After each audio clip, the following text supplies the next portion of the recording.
Pardon that, Israel. Mike was muted. But shalom, shalom, peace and greetings to you all. It's an honor, a privilege as always to come before you again to give you another end of the week Sabbath class. I'm your brother Ananias. Brother Ezekiel. We are A.O.I, the Awakening of Israel. And as always, it's an honor, a privilege to come before you to give you another lesson. But before we get started, we want to give all honor, glory, and praise to Yahweh by Hashem, Yahweh Shai, Yahweh being the Heavenly Father, Yahweh Shai being his son, who the world ignorantly calls Christ through the Paleo-Hebrew. But nonetheless, welcome. And as you can see for the title, today's class is called Mind of a Master Killer. But before we get into the class, I just want to say happy Sabbath and happy Day of Atonement to our brothers and sisters of the nation of Israel. Today is the day where we start the affliction of the soul. But as always, we want to give all honor, glory, and praise to the Most High. So we're going to start off with the book of Sirach, chapter 43, verse 30. The book of Sirach, or Ecclesiasticus, in the Apocrypha, chapter 43, verse 30. Book of Sirach, chapter 43, verse 30. When ye glorify the Lord, exalt him as much as ye can. For even yet will he far exceed, and when ye exalt him, put forth all your strength, and be not weary, for ye can never go far enough. You can never go far enough when it comes down to glorifying or praising or magnifying the word of the Lord. You can never go far enough. It's not enough that you can see or even experience in your life to give him glory for. It's a whole lot of things that you don't know nothing about that you have to give him glory for. But when you do exalt him, go as far as you can, for you'll never go far enough. But from there, we want to go to the book of Psalms, chapter 118, verse 24. And it reads, "This is the day which the Lord have made. We will rejoice and be glad in it." Being the day of atonement, the day of affliction, this is a rejoiceful day. It's not a day to be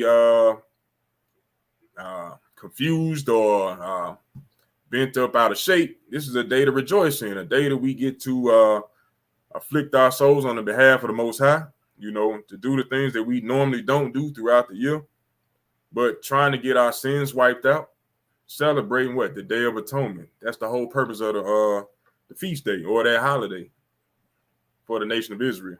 I ain't mean to say holiday, but high holy day. But from there, let's go to the book of Joshua, chapter 24, verse 15. This is the day that the Lord has made, so we're going to rejoice in it. Every day that we wake up, we're going to rejoice in it. Go to the book of Joshua, chapter 24, verse 15. Book of Joshua, chapter 24, and verse 15. And if it seems evil unto you to serve the Lord, choose you this day whom ye will serve, whether the gods which your fathers served that were on the other side of the flood, or the gods of the Amorites in whose land ye dwell. But as for me and my house, we will serve the Lord. So this is a day of affliction. This is something out the norm for us. Not out of the norm, but something that we don't do every day. But if we're going to serve the Lord, it should not be evil unto us. You know, otherwise we'll have the same mindset of our forefathers that were on the other side of the flood. Verse 16 says, and the people answered and said, God forbid that we should forsake the Lord to serve other gods. So we saying to hell with these other guys. We coming back. We back into this truth. We back into doing the things that we are supposed to be doing as repentant Israelites. So we're going to serve the Lord wholeheartedly. We're going to rejoice in the day. For the day is at hand. It's a day that the Lord has made.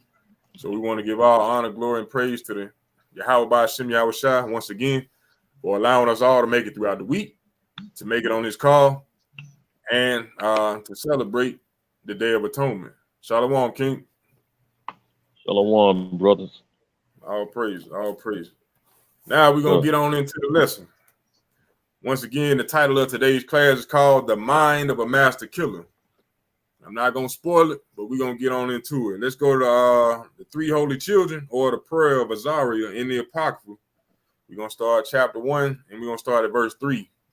I'll read it since I'm already there.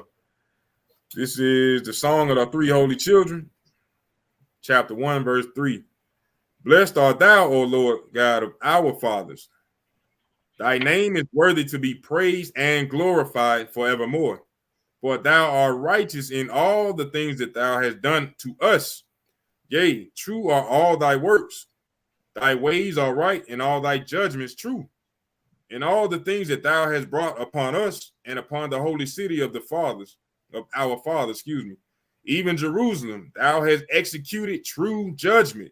For according to truth and judgment didst thou bring all these things upon us because of our sins. For we have sinned and committed iniquity, departing from thee. In all things we trespassed and not obeyed thy commandments, nor kept them, neither done as thou hast commanded us, that it might go well with us. Wherefore, all that thou hast brought upon us, and everything that thou hast done to us, thou hast done in true judgment. And thou didst deliver us into the hands of lawless enemies, most hateful forsakers of God, and to an unjust king, and the most wicked in all the world. So let's go to the book of Malachi, chapter 1, verse 4. So in this prayer, our brothers were making a prayer or an atonement to the Most High because we admit to our faults, basically. Shalom, King. Because our brothers and sisters went off as a nation, disobeying the commandments of our God. And everything that he brought upon us, the good and the evil, were true judgments, righteous judgments. Just like in the book of Job, we have to take the good with the bad. And in this case, even in these last days, we as a nation of people waking up in these last days, we still have to take the good with the bad. Whatever is brought upon us, we have to take it cheerfully. So this brother Azariah was saying, blessed are the Lord thy God, for all the judgments that he has brought upon us. And he has delivered us into the hand of lawless enemies. All the different nations of people that we have been in captivity under, they have been lawless enemies. They have not kept the commandments. It said the most hateful forsakers of God. They have hated the Most High. It said and an unjust king, the most wicked in all the world. So we're going to read about who is the most wicked in all the world. Let's get that in Malachi chapter 1, verse 4. The book of Malachi, chapter 1, verse 4. Whereas Edom saith, we are impoverished, but we will return and build the desolate places. Thus saith the Lord of hosts, they shall build, but I will throw down, and they shall call them the border of wickedness, and the people against whom the Lord has indignation forever. Let's go to 2 Maccabees chapter 7, verse 31. 2 Maccabees chapter 7, verse 31.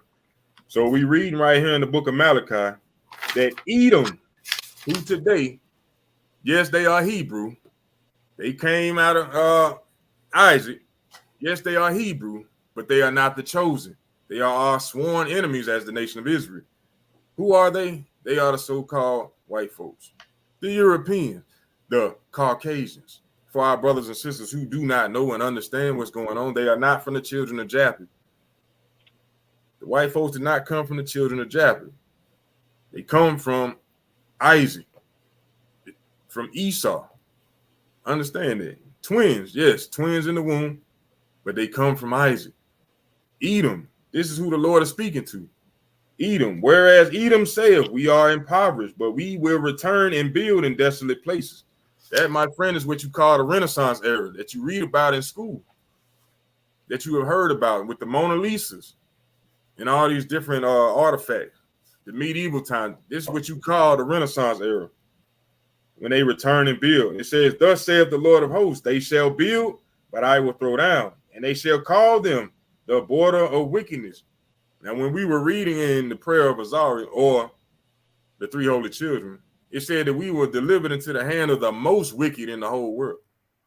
Now, who would be the most wicked in the whole world? The same individual that the Lord said they would be the border of wickedness. They would be where wickedness would actually start. Even though we were held captive in these other nations, they were forsakers of the Lord. They were lawless, but none as wicked as Esau, as Edom. That's what we're getting into. Let's go to 2 Maccabees chapter 7, verse 31. Because they also have another name that they are known as. The book of 2 Maccabees chapter 7, verse 31. And that has been the author of all mischief against the Hebrews shall not escape the hands of God. Read. Verse 32. For we suffer because of our sins. Read 33. Verse 33. And though the living Lord be angry with us a little while for our chastening and correction, yet shall he be at one again with his servant. Let's get Romans chapter 9, verse 9. So it says in 2 Maccabees chapter 7, verse 31, and thou hast been the author of all mischief against the Hebrews. Shall not thou escape the hands of God? Talking about Edom. Hey, always now, Edom, when you read in the scriptures, they don't ever claim to be Hebrew. You won't read those terms in them. Even though they come from the lineage of Shem, even though they came out of the loins of Isaac, they will never claim to be Hebrew. The scriptures and the world and history knows us as the Hebrew Israelites. You're not going to read about Hebrew Ishmaelites. You're not going to read those terms. You're only going to read Hebrew Israelites. Understand that. But it says, and thou hast been the author of all mischief against the Hebrews. Shall not thou escape the hands of God?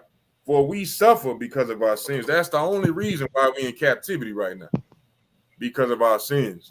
The only reason that we're on the bottom of society right now is because of our sins. And because that's the way the Most High wrote this movie. But nonetheless, we had to go off in order for these things to happen.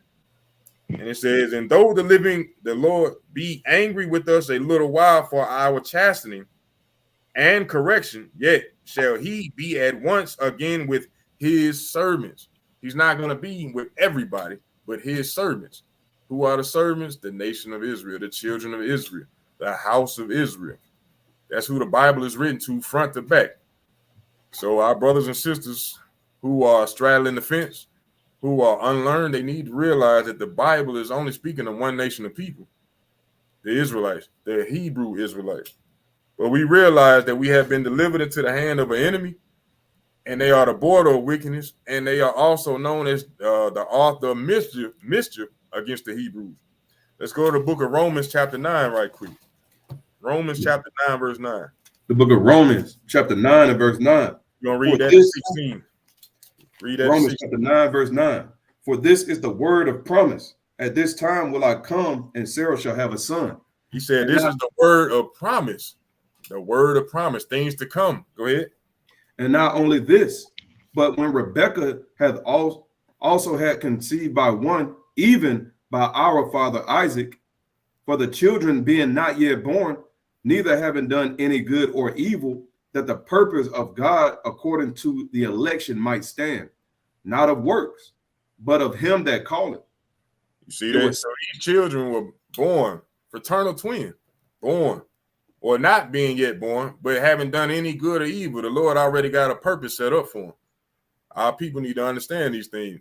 And saying things like Esau is not the so-called white man. Well, if it ain't him, then who is it? If he got a perpetual hatred toward the children of Israel, who are these people? I need our brothers and sisters who straddling the fence, who don't know what they're talking about, to give answer to that. But it's saying right here in the book of Romans chapter 9, verse 11, for these children being not yet born, they haven't done any good or evil. They have not done anything. They ain't even born yet. The Lord already got a set purpose. But read on, King. Verse number 11. Verse number 12. It was said unto her, the elder shall serve the younger, as it is written, Jacob have I loved, but Esau have I hated. Say what? Jacob have I loved, but Esau have I hated. A lot of our people can't understand it. They can't get it through their mind. They've been brainwashed for so long. They want to fight and try to get salvation for Esau, the so-called white man. After all the things that he has done to your people, you still fighting for him to get salvation, and you refuse to fight for your own people.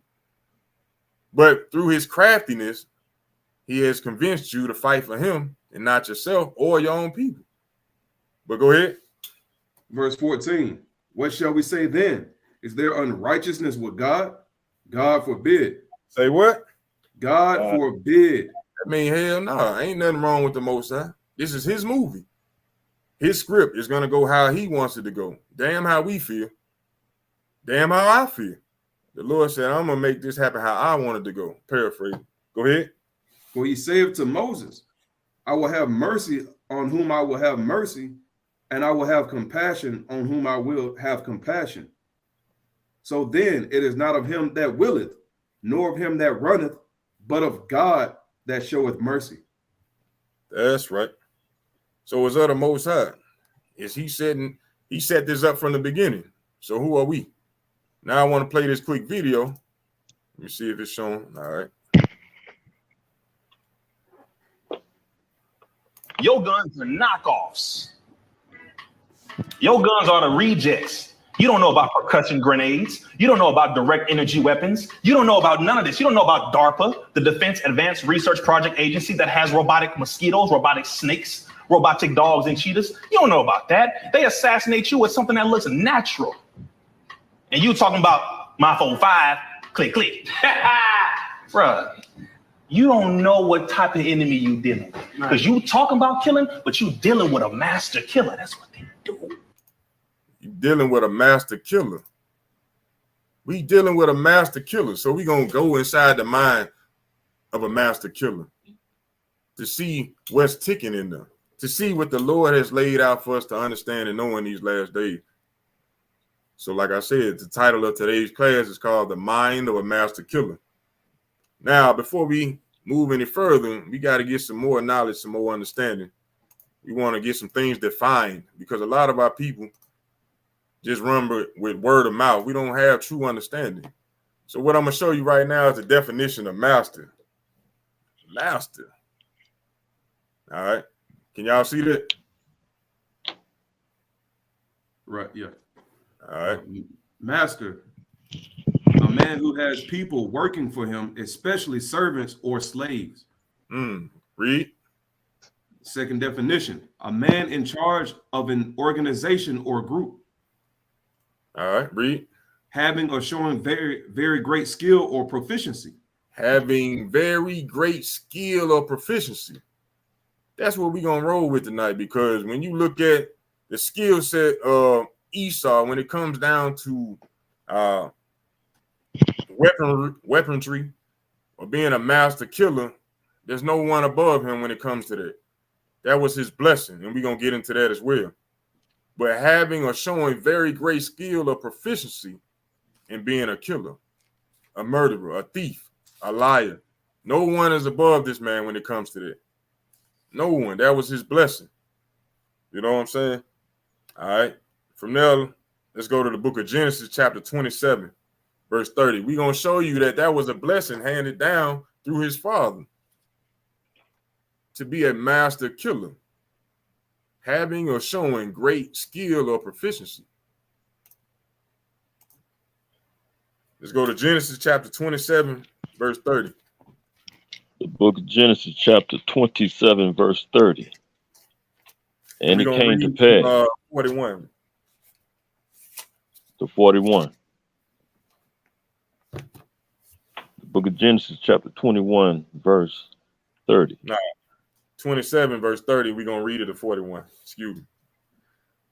Genesis 27, verse 30 through 41. So we're going to show you a little history about how Esau got that blessing, and where it was basically instinct. It was embedded in his DNA as a blessing. Go ahead. Book of Genesis, chapter 27, verse 30 through 41.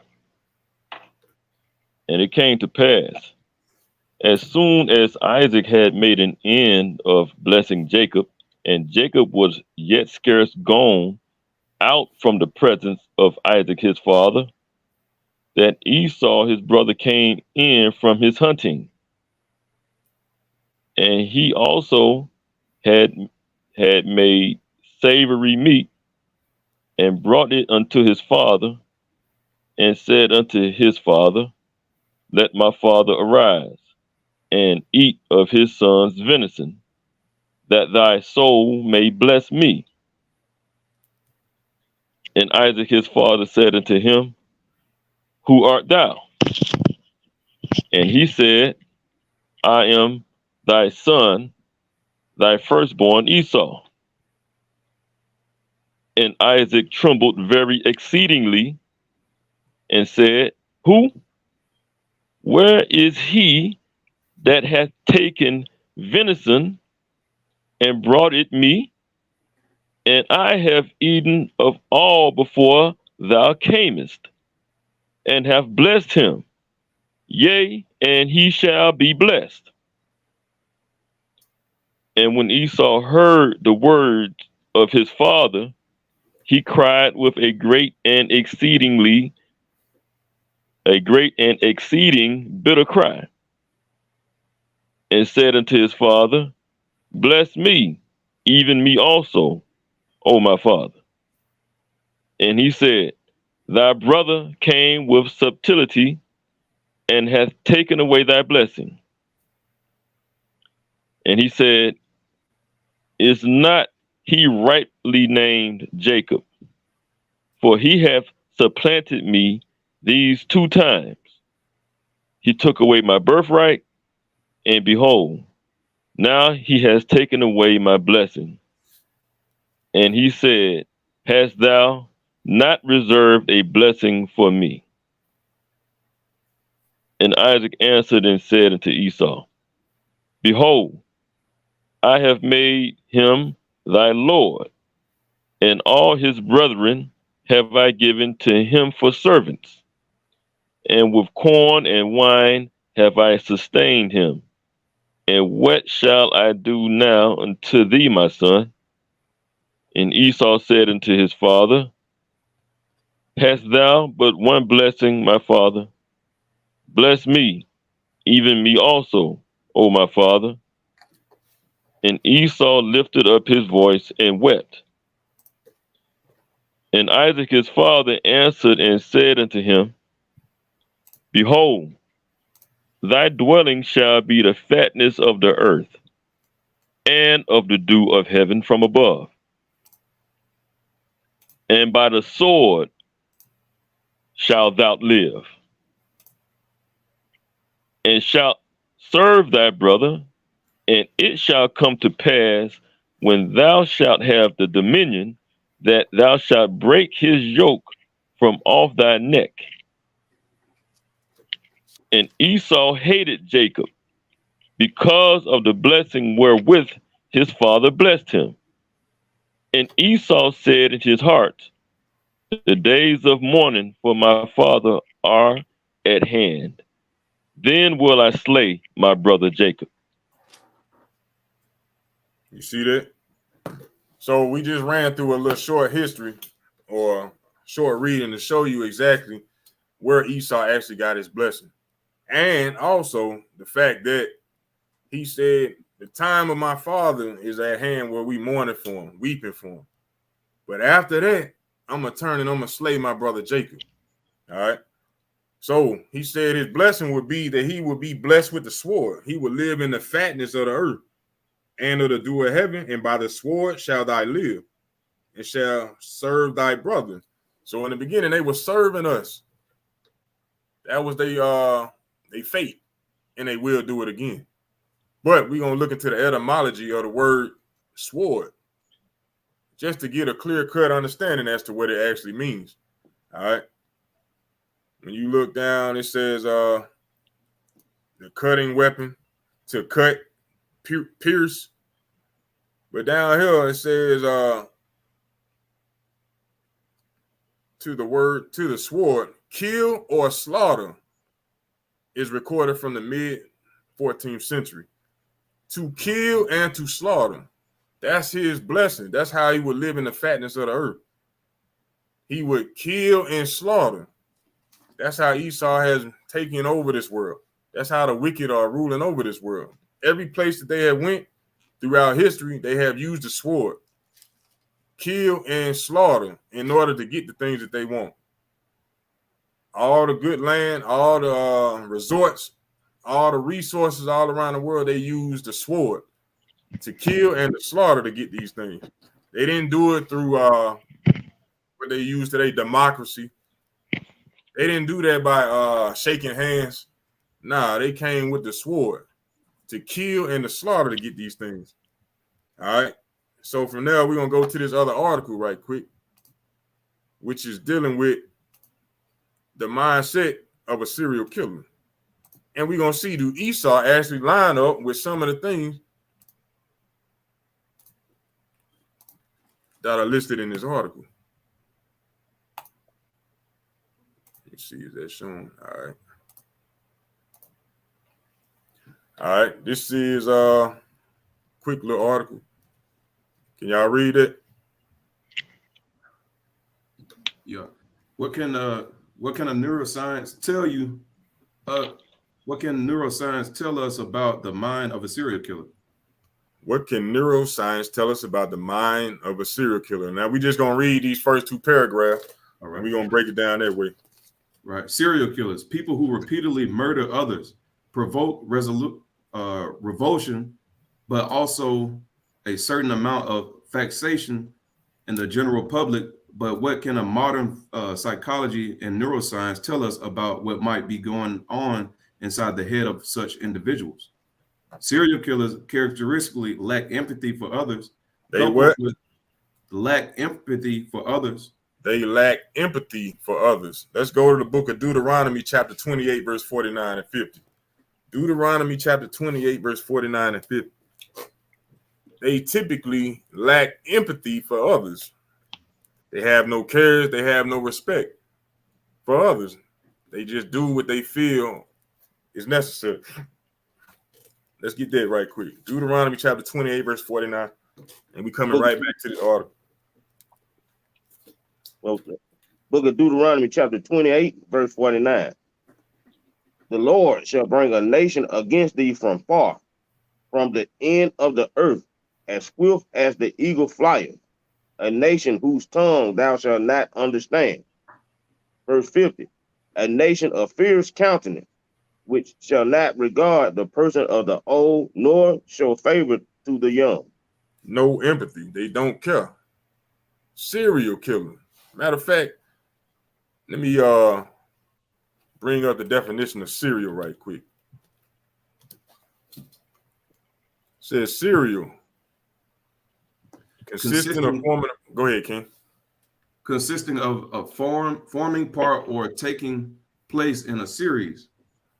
Second definition, of a criminal repeatedly committing the same offenses and typically following a characteristics predictable behavior pattern. Read that one more time. The second. Of a criminal repeatedly committing the same offense and typically following a characteristic predictable behavior pattern. That's what we want right there. A serial killer, the mind of a master killer, they repeatedly committing the same offense and typically following a characteristic that's predictable in a behavior pattern. They do the same things over and over again. We know what they're going to do. Every nation on this earth know exactly how they move. But somehow they still in rulership. They do the same thing everywhere they go. Yet and still they are in rulership. Same repetitive pattern. Just wanted to bring that out right quick. But going back to this article. Read that again. Serial killers characteristically lack empathy for others, coupled with an apparent absence of guilt about their actions. So they lack the absence of guilt about their actions. They have no remorse. They find themselves not guilty. Let's go to the book of Isaiah. No, let me see. Is that what I want? Zechariah. Yeah, Zechariah 11:5. Excuse me. Zechariah 11:5. The book of Zechariah, chapter 11 and verse 5. Whose possessors slay them and hold themselves not guilty. And they that sell them say, blessed be the Lord, for I am rich, for their own shepherds pity them not. So these are the same individuals that'll shoot you down cold blood, broad daylight with 100 cameras on them and say, I'm not wrong. I did nothing wrong. We didn't do anything wrong. We were upholding the law. Or we felt this type of way. Or we needed this. We needed those resources. So it was in our best interest to do what we did. They hold themselves not guilty. They are dead wrong, but they can't see themselves being in the wrong. Who are we talking about? The children of Edom. You see this happening in today's society. It's been going on for centuries. But we see it even today in these last days. Apparent absence of guilt about their actions. Read on. Let's see. At the same time, many can be superficially charming, allowing them to allure potential victims into their web of destruction. Stop. Let's go to Psalms chapter 55, verse 21. It said at the same time, many can be superficially charming, smooth words, allowing them to lure potential victims into the web of destruction. The same way that they did with so-called Native American Indians. In every continent that they've been into, they come with sweet words. These things are written in the scriptures, though. That's why we have to read. That's why the Lord tells us in Revelation 1 and 3, blessed is he that readeth, so that we can find out these characteristics that predict and show and expose these master killers, these serial killers, our arch nemesis, our enemy known as Edom, so-called white man. Go ahead. One explanation for such cognitive dissonance. Let me get Psalms 55 and 21. Oh, Salaki. Psalms 55 and 21. I get it. The book of Psalms, chapter 55, verse 21. The words of his mouth were smoother than butter, but war was in his heart. His words were softer than oil, yet were they drawn swords. You see that? It lines up perfectly with what they have written about the characteristics of a serial killer, the mindset. That's why we're going into the mindset of a master killer, because they line up perfectly with the scriptures. It said, at the same time, many can be superficially charming. That's what they do with the TV screen. They dress themselves up, make themselves look good, put themselves in the limelight, make them look like superheroes. to allure our people to thinking that they are the friend and not the enemy. But they are ultimately doing what? Leading us into that web of destruction. It says, with smooth words as butter, smoother than butter, but war was in his heart. War was in his heart. Now, the scriptures tell you, when you read in Job 11:6, that the scriptures are twofold. Now, when you're dealing with Esau, you got to realize that this individual, when he speaks, he's speaking in a twofold. He's telling you one thing, but he got something else in his mind. War is in his heart at all times. Conquering, thieving, lying is in his heart at all times. Those are his characteristics. Those are his people characteristics. Though they sob and cry just like he did to get the blessing from his father, these are still his what? Characteristics. Smooth words. Hi, buddy. How you doing? Shake hands with you, slap palms, high five. But war is in their heart. Understand that. To expose you, to get in your place. That's what the Lord tell you in Sirach 12:10. Never trust thine enemy. Read on. On the article. Verse 20. One explanation for such cognitive dissonance is that serial killers are individuals in whom two minds coexist. One, a rational self. Go ahead. One, a rational self, able to successfully navigate the intricacies of acceptable social behavior and even charm and seduce. The other, a far more sinister self, capable of the most unspeakable and violent acts against others. Go ahead.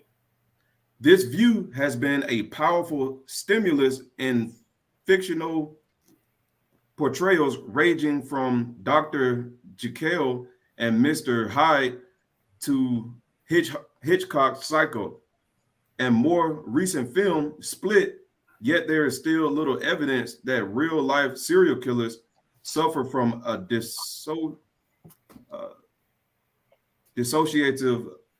identity disorder, in which an individual has two or more personalities cohabiting in their mind, apparently aware of each other. That's right. Let's get the book of Habakkuk, chapter 2, verse 4. So this article is telling you that this individual is basically dealing with two split personalities. One to be something simple or professional like the Dr. Jekyll, and then you got the Mr. Hyde. Psycho. They in the public eye, they at work, they seem to be normal. But in the back of their mind, their mind is fixated on what? War, lies, mischief, wickedness.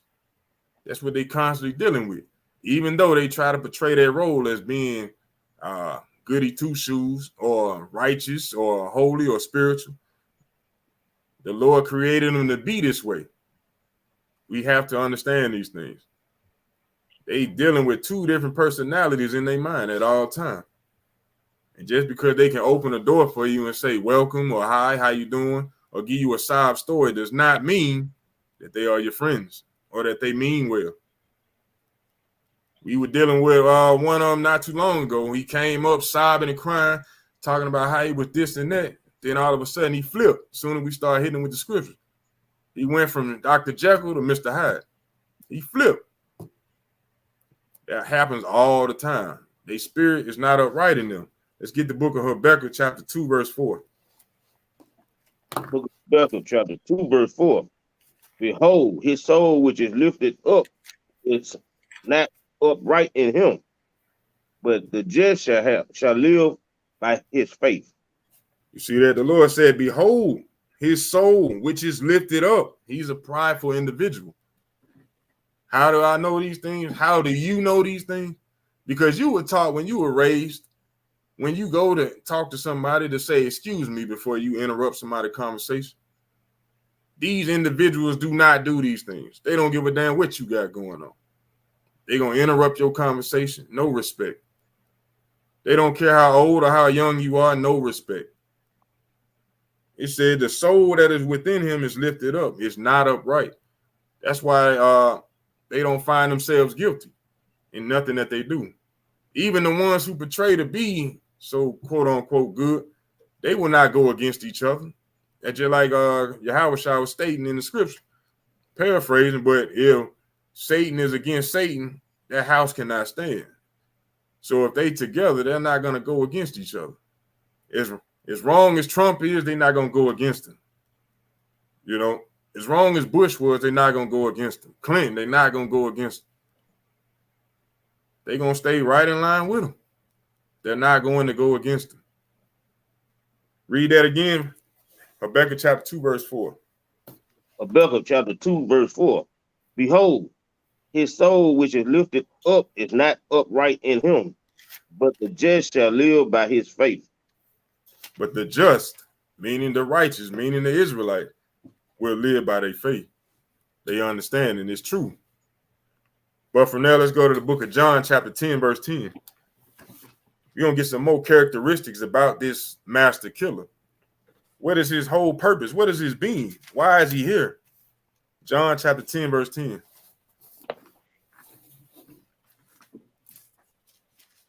And somebody give me the book of Isaiah chapter 24, verse 4 right quick. I just wanted to go back to a point that they made at the beginning of this article. They were saying that this individual serial killer, one of the characteristics is that he lacks empathy for others. This nation of people lack empathy, and they lack empathy when it comes down to the very earth that they live on. Not just the people that inhabit it or the animals. They don't have no empathy, no care in the world for the earth that they actually live on. Let's get Isaiah chapter 24, 4 through 6 right quick. Book of Isaiah chapter 24 and verse number 6. And start at 4 and read the 6. Book of Isaiah chapter 24 and verse 4. The earth mourneth and fadeth away. The world languisheth and fadeth away. The haughty people of the earth do languish. Now, you read that and you like, what? The Lord saying what? The earth mourneth and fadeth away. The world languish and fadeth away. The haughty people of the earth do languish. Did you read verse 5? No, sir. All right, go ahead. Verse 5. The earth also is defiled under the inhabitants thereof, because they have transgressed the laws, changed the ordinance, broken the everlasting covenant. Therefore hath the curse devoured the earth, and they that dwell therein are desolate. Therefore the inhabitants of the earth are burned, and few men left. Now, how does this individual murder the earth? You got the deforestation. They cutting down the trees everywhere to make room for parking lots. You know what I'm saying? This ain't something that just started. It's been going on. They've been showing it in the cartoons since we was kids. How they've been destroying and just chopping down everything for nothing. You know, deforestation. What else you got? You got oil spills, destroying the water, the ecosystem. Look at that. Right. Every some odd years, you got an oil spill out there. They got barges flipping over, tankers flipping over, killing everything. What else you got? You got the chemtrails. They all in the air with it, defiling the earth everywhere you turn. Everything you can think of. These individuals are master killers. They do it repeatedly, and they do it in your face with no remorse, no remission, in the same pattern. That's a serial killer. The mind of a master killer. These are the things that they label in their own articles, proving who they are, proving what they are capable of doing. Now, we, on the other hand, we don't care about these things. I'm not saying we don't care, but we don't care to do the things that they do. We're not out there trying to drill for oil in the middle of the ocean. We're not up there trying to change the weather by flying planes in the air. We ain't out there trying to cut down all the trees just to make a profit and just disturb the animals in their habitat. We ain't doing that. But these individuals, they will not stop. They don't care. Like I said, on one mind, or like the articles say, they got one mind to act normal and the other mind is to be destructive. But let's go back to the book of John, chapter 10, verse 10. Hey, brother, do you have Revelation chapter 11, verse 18? No, sir. Let me get that precept real quick. Right. Revelation chapter 11, verse 18. And the nations were angry, and thy wrath is come, and the time of the dead that they should be judged. And thou shouldest give reward unto thy servants, the prophets, and to the saints, and to them that fear thy name, small and great. So in the last days, the Lord is going to reward his prophets, his evangelists, his teachers, right, with the kingdom of heaven, if it be of his will, right? And it says, and shouldest destroy them which destroy the earth. See that's the point. The Lord is going to come back and destroy them which destroyed the earth. Like the brother was going into, they destroyed the ecosystem, right? Air pollution, chemtrails, right? Poisoning the food, defiling all the foods that we consume on a day-to-day basis. Right. Making what you call it? They're making vegetables in a bio lab, you know. Right. Got to put non-GMO on all the labels just to tell you they haven't altered that food. But right. And then they still alter the food anyway. The Lord is coming to destroy them, which destroyed the earth. They destroying the earth. They are very destructive. That's why the Lord said even the trees are going to sing when Esau is gone, man. The water is going to be in relief. Every nation on earth is going to be in relief when Esau is taken off of this earth, man. Right? Because he is the cancer of this earth. And just like a cancer in your body, you want to get it taken out before it destroy your whole body. Right, and put you in the grave, but you got it, King. That's right. Let's go to the book of John, chapter 10, verse 10. Book of John, chapter 10, verse 10. The thief cometh not, but for to steal, and to kill, and to destroy. I am come that they might have life, and that they might have it more abundantly. So the thief, these individuals who come to steal the resources, steal your identity, steal your land, steal your riches, steal the truth. They come but to steal and to kill and to destroy. That's their whole purpose.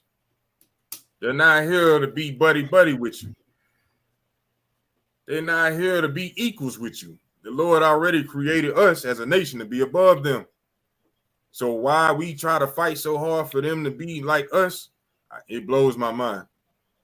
After all the things that they have done and showed us and proved to us throughout history, yet and still, we still fighting for them. Blows my mind.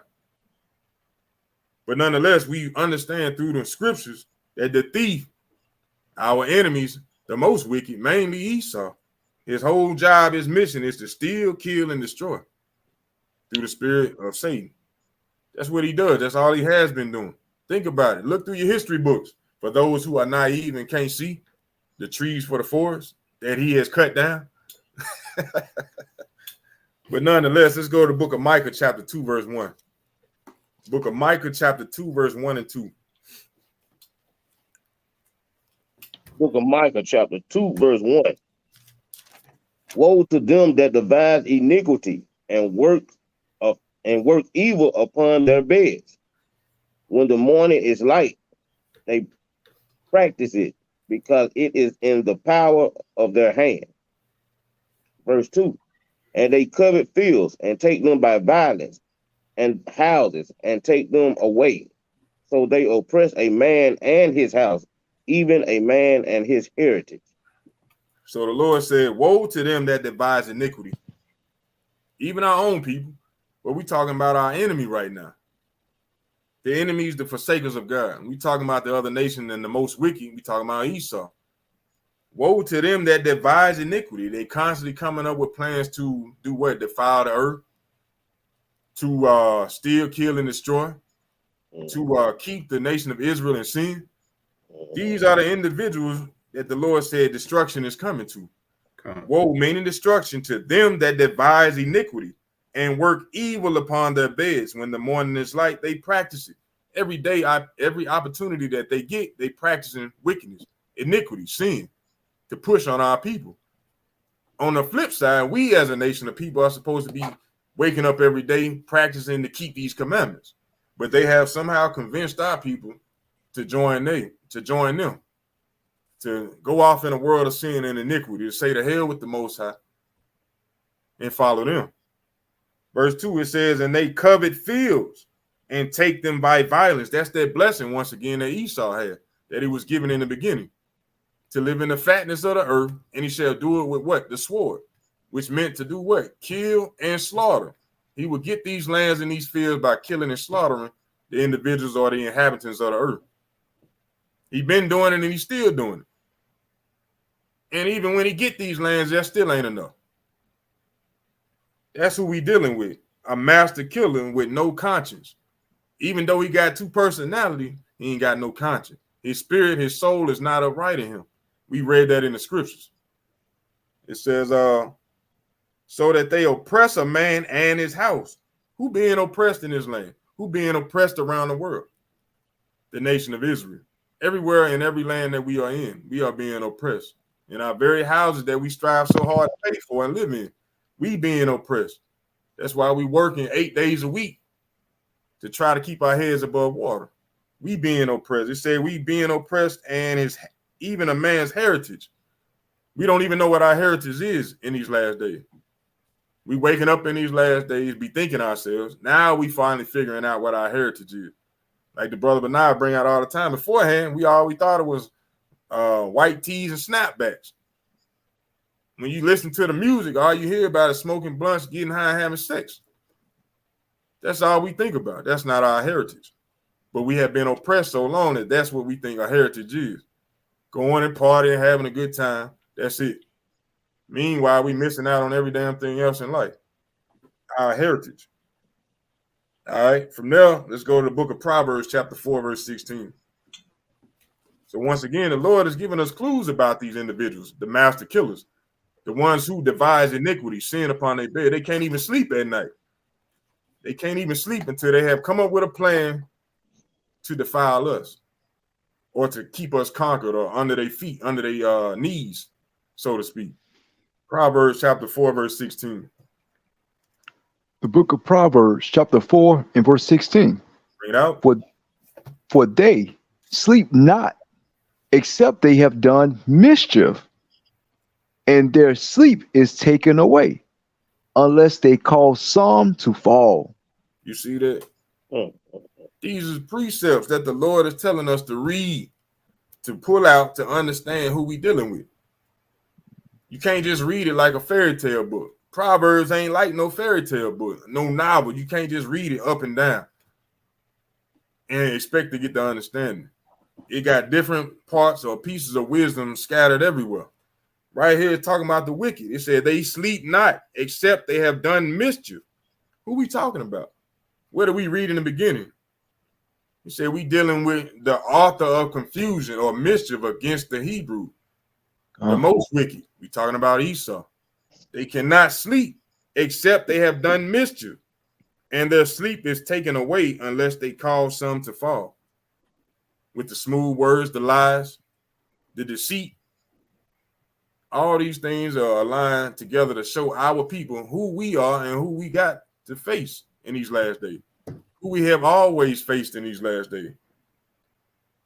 But like the brother was talking about earlier, the Rizpah brother, I might have messed his name up, but the young brother from the Nation of Islam, he was talking about our guns that we carry as a nation today are knockoffs.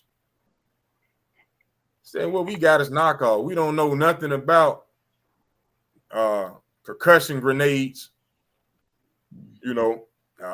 tanks. We don't know nothing about. We can't even get our hands on these things. But we got a couple pistols, rifles, shotgun. That's nothing when you're dealing with a master killer. These individuals don't even have to leave their house or leave their office to destroy. Just because we band together with a couple of rifles, a gun like they did down in Stone Mountain, it looked good, but that's not a threat to Esau. They sitting back eating popcorn laughing at that. They can send a drone or throw a damn grenade over the top. It's over with. We got to understand these things. I'm going to show you in this article right quick. Did we read Proverbs 4 and 16? Yeah, we got it. I'm going to show you how they cannot sleep until they have done mischief. Let me pull out this article right quick.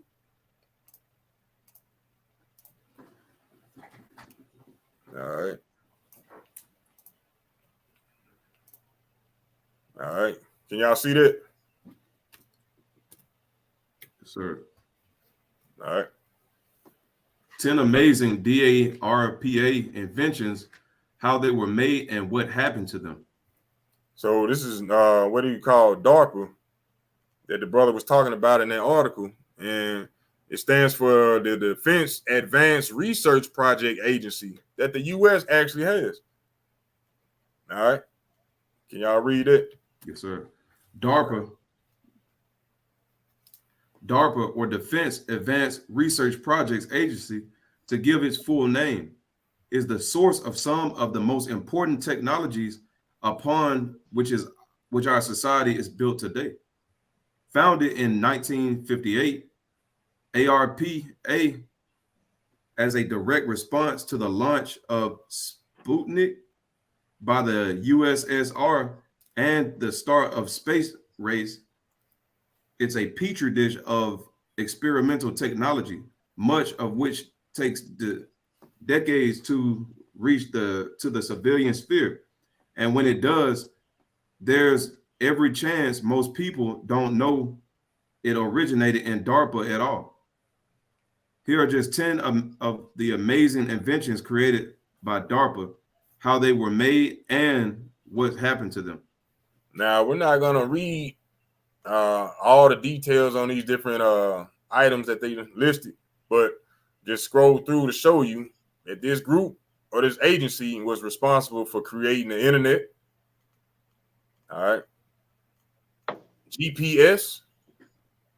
Now, you might say to yourself, these things are good. These are the things that we use today. Like I stated beforehand, everything that they do got a twofold. You might be able to use GPS to find your way, but they use GPS to track you everywhere that you go and where their enemies go. Understand that. It said the big dog, the Boston Dynamic robot. These are those robot dogs that you see walking around on TV that they slowly but surely instituting into every police agency. You got cyborg insects. Just like he was talking about in that video. They got robotic mosquitoes flying around doing God knows what. Right. Probably injecting the damn Covina in folks and other things. You know? What else we got? You got your graphical user or the GUI or the mouse. Yeah, we using that. Onion routing. Not really sure what that. That's going into cybercrime to basically encrypt your files. Human universal load carrier. I'm gonna show that in a minute. That's basically an exoskeleton to help people to tote more weight. Soldiers, most importantly. I'll read it right here. It says shortened to Hulk and pronounced Hulk. The invention debuted on the public stage in 2009 and licensed by Lockheed Martin. Unfortunately, however, the project has been deemed a failure. While it works technically, it was found to restrict the wearer's movement in some cases and actually increase the strain on muscles. But I'm going to show you a video regarding that they are still using it. You got Siri. We all know what that is. Those are the virtual assistants that talk to you through your phone. You got Siri, you got Alexa, you got Cortana. That's just the beginning. You got HRRP, HARP. This is a high frequency active aurora research program. Let's see. This is dealing with the highest level of the Earth's atmosphere. It uses high frequency radio waves directed at ionosphere to glean insights both about the layer itself, but it also affects it has on radio communication and how to mitigate them. So this is dealing with radio waves and the atmosphere. You got the Sea Shadow. This was like a stealth boat, like they got at the beginning of the article. You got the stealth planes right there. But they also created something similar, which was on water as a stealth boat. These are just some of the things that they have created.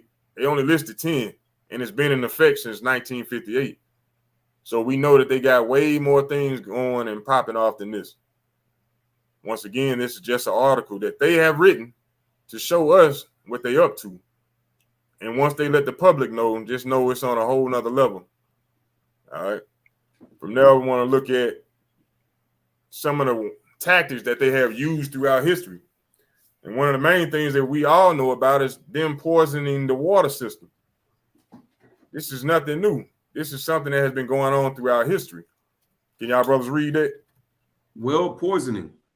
Well poisoning is the act of malicious manipulation of potable water resources in order to cause illness or death, or to deny an opponent access to fresh water resources. You see that? These are things that they used to do during war. Poison the water system. Think about that. It's a good tactic, so to speak, but it's wicked as hell. Read on. Hey, King, it's like, according to the scriptures, we understand Esau is our enemy, but he understands that we're his enemy as well. That's like he tries to manipulate us, try to poison our food, poison everything that we do. So just think about it, like the brother was going into earlier on the video.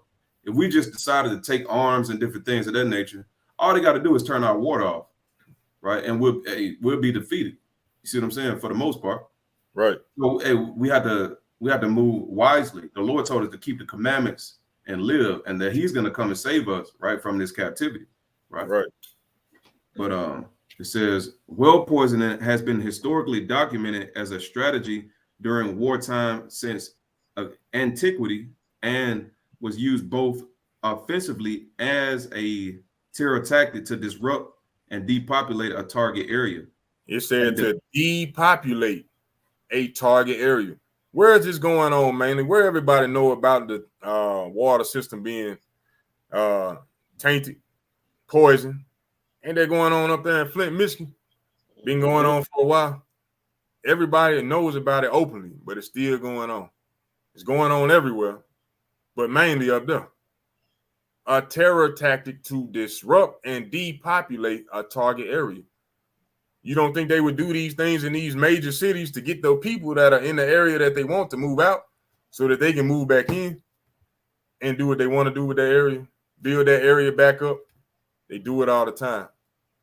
Read on.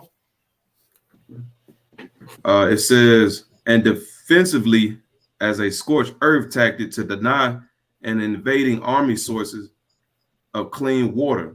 Rotting corpse, both animal and human, thrown down wells were the most common implementations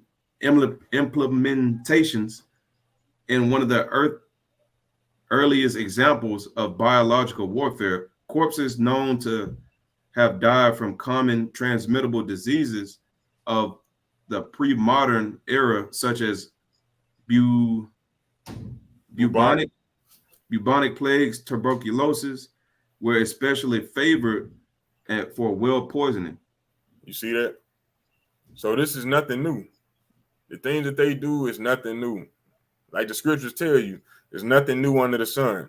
It's just going to keep repeating itself until the Lord come back, crack that sky, and set everything back in order.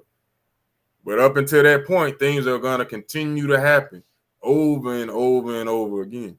So we got to be mindful of these things. Somebody give me Psalms chapter 64, verse 6. I want to bring out another point, like we were talking about. They said they had robotic insects, what you would call something similar to nanobites or nanomites. You've seen it in movies. You've heard about it before. They put it in the foods. But it says many nukes and mosquito-like robot weapons being primed for future warfare. Who you see in the trench coats? Who is fascinated with this type of thing? Who is trying to develop something as small as a mosquito to create war with or warfare with? It's not us. We like to chill, kick back, relax. We know who it is because of their mindset. Let's get the book of Psalms chapter 64, verse 6. The book of Psalms chapter 64 and verse 6. They search out iniquities. They accomplish a diligent search, both the inward thought of every one of them and the heart is deep. It said these individuals, they seek out, they do a diligent search searching for sin, iniquity. It said they accomplished a diligent search, meaning they passionate about it. Just like we read earlier, they wake up every day ready to go try to create a mosquito-like robot. They can't wait. They dreaming about it. They foaming at the mouth about it. They eating they damn they kicks. They special K. They eating all that. They ready to go in and get in the lab so they can create some type of nuke, some type of chemical warfare, type of disease. They can't wait to get up. They do a diligent search. They accomplish a diligent search. It says both the inward thought of every one of them and the heart is deep. They thoughts are deep. Every last one of them. You think some of them stupid, slow. The Lord telling you, every one of them, their thoughts are deep. You thinking about the sky is blue. They thinking about what elements actually make the sky blue. How can I change it to be red? How can I change it to make it hot, make it cold? That's what they thinking on. You looking at it and saying, that's a beautiful sky. The Lord has made a beautiful sky. I'm loving his artwork. He's a true artist. They looking at it, how can I destroy it? How can I change it to be how I want it to be? How can I get up there and fly around in it? That's the mindset of the people that we're dealing with. The Lord is giving you context clues to figure out who your enemies are. Who are the wicked that rule this earth? Now I'm going to go through this article a little bit just to show you about these mini nukes and mosquito-like robots being primed for future warfare. All right, can somebody read it?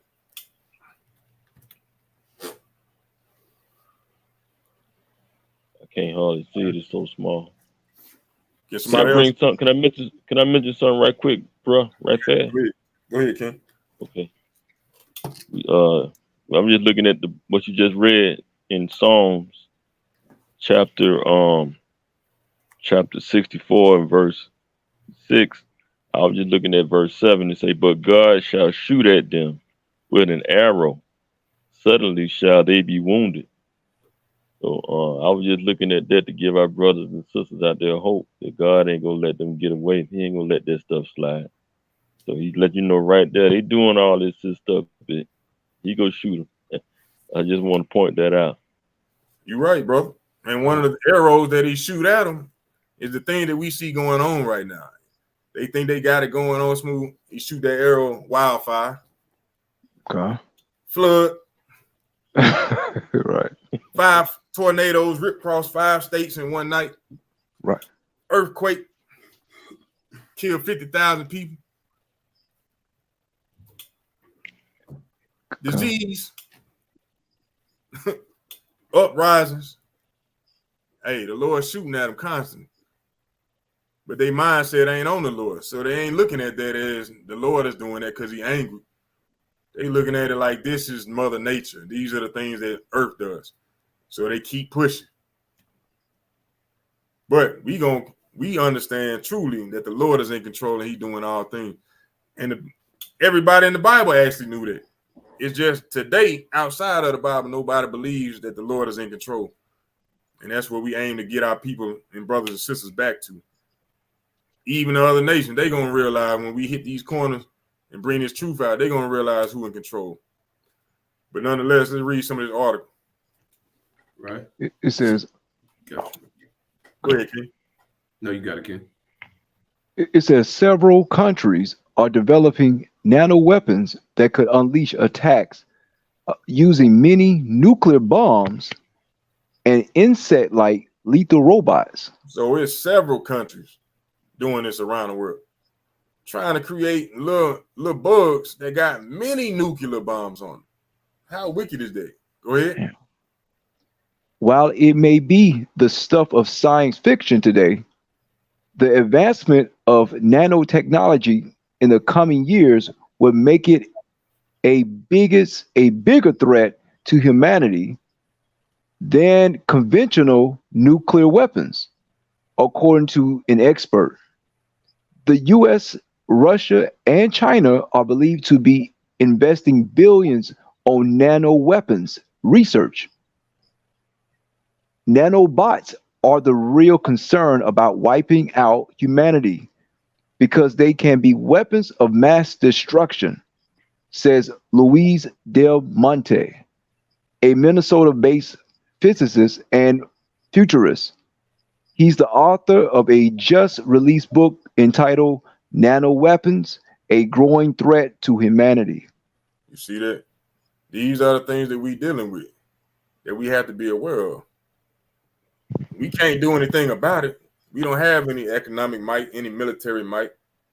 You know, our hope is in the Lord. That's who's going to save us and protect us when we keep these commandments and have the faith. But we need to be aware of the things that's going on. That's why we're doing this class, to teach our brothers and sisters. Don't just take them lightly because they smile in your face and open the door for you, or even buy you a lunch. Understand their mindset and what they people have been doing for decades, for centuries, constantly coming up with different ways to destroy, to kill. See these things. These articles are written by them. Not us, by them. They own the labs. They have these ideas. We don't think like that. If I may say something, Salakia, brother. Go ahead, King. If I may say something, I read an article going back to Psalm 64 and 6, where it says, "And the heart is deep." I read an article about Queen Elizabeth, her husband named Prince Philip. Right.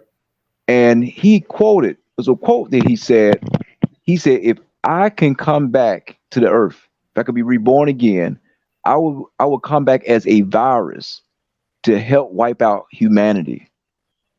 Now, this is a prominent man in the world, you know, saying in today's world, right? Even though he's dead and gone now. But that was a quote he made before he died.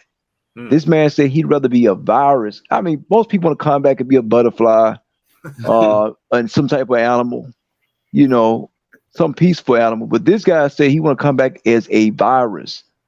Wow. You can look it up, man. I mean, it's a real quote. And I mean, only the wicked of the earth would think that. I mean, somebody that wants peace and harmony, you won't even think to say something like that at your mouth. But that's what he said. Right. Yeah, so they just testify how wicked these people are, how wicked Esau is, man. Right. So the brother went back to 64 and 6 in Psalms, and it just goes to show you that they are what we consider today to be think tanks, always thinking about some wickedness. They accomplish a diligent search. They always looking for something else, more destructive. First, they wanted to make the phone big as hell. Then they wanted to make it small as hell. You know what I'm saying? Oh. They made the big nuke. Now they want to make mini nukes. Still being destructive. They don't know what they want to do. But I'm going to show you something else that they into that our people might not be aware of. This is something that most of us probably have heard of, but I'm not sure. But we're going to bring it out anyway. It's called MK Ultra. Can y'all see that? All right. So we're going to go into this just a little bit. I'm just going to read this first paragraph, and then I'm going to flip to a video. It says MK Ultra was a top secret CIA project in which the agency conducted hundreds of clandestine experiments, sometimes on unwitting U.S. citizens, to assess the potential use of LSD and other drugs for mind control, information gathering, and psychological torture. Through Project MK Ultra lasted from 1953 until about 1973. So you got a 20-year span right there where they was using drugs to try to control the mind and gather different intel. Something similar to what that movie or that cartoon X-Men doing the same thing. It says details of the illicit program didn't become public until 1975. During a congressional investigation into widespread illegal CIA activities within the United States and around the world. So this was supposedly created by the CIA. These are the things that they do inside these agencies, create more wickedness, and they frame mischief by law. But let me show you this quick clip. Bear with me.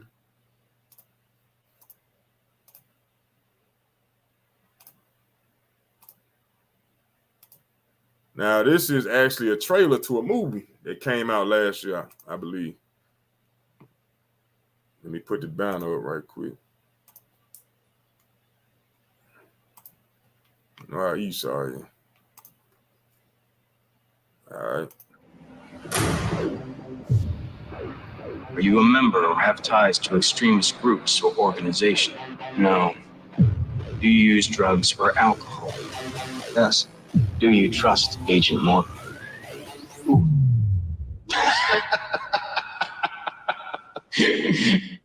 Are you ready to begin?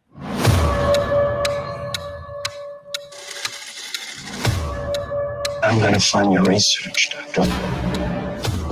Push the boundaries of science, the full support of the government. It's enough to drug the whole state. Funding. That's what you always wanted. Can't figure out what to make of him. The CIA supported young psychiatrist experiment. Shelley Powers. Arsonist. It's Laura. Why were you arrested? You think I'm sick? Politics and science make the worst of friends. I had some questions about where my research is being taken. I don't like questions. Has mind control been achieved? What the hell do you think you're doing?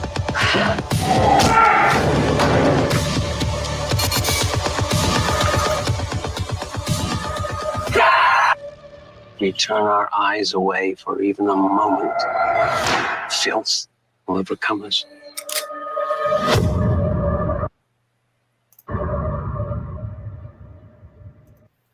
This is what we're talking about. They make movies and expose the things that they do years after the fact, but they still exposing and showing you what they are about, what they do on a constant. Drugging folks up and experimenting, seeing the results, seeing if they can come up with a drug to be able to control somebody's mind. Then they put it on the movie screen and say, get you some popcorn, some some Skittles, get you a Coke, enjoy. And we just sit back like, wow, that was a pretty good movie. These things are still going on today. What do you think all the kidnapping of the kids is about?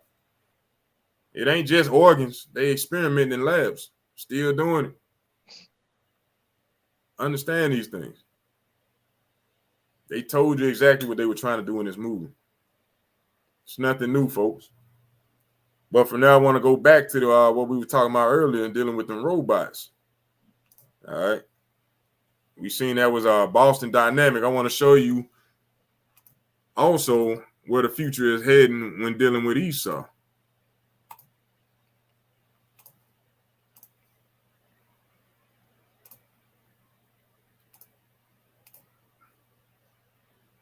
All right.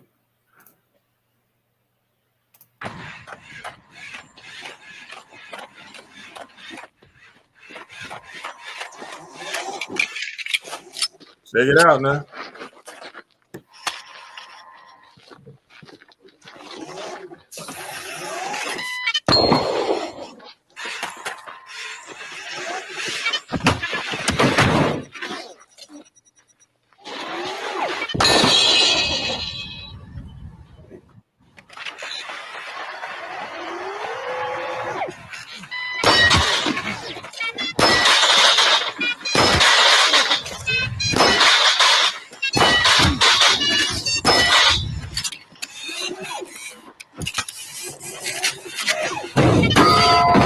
Did that thing just catch the gun?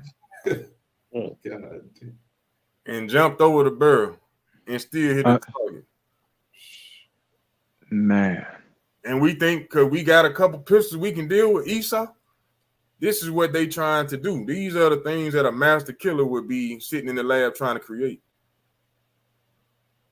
First, let's make ourselves where we can't be gunned down. Then let's create something to go to war for us. Then we'll rage war on everybody. Then once we do that, we'll have a war with robots. Then we'll come up with something to destroy robots. They already showing it in their movies. What is it, Terminator? They already showing it. They got the AI programs linking up.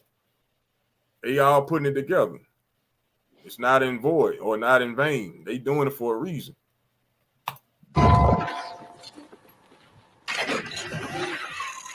Check this out.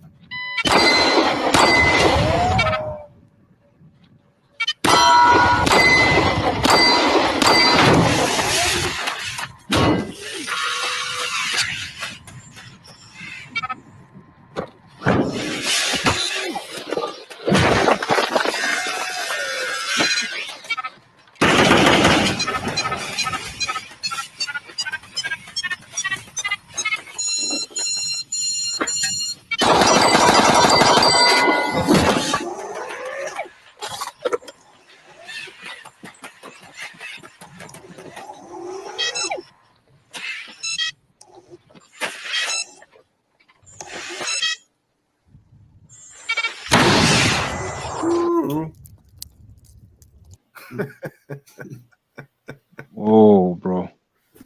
And I wonder who that robot is for. Exactly. You know. That's what we dealing with. I'm gonna show you something else right quick. But we read something earlier about this, and they said it was out of commission that they stopped using it. You can believe that if you want to.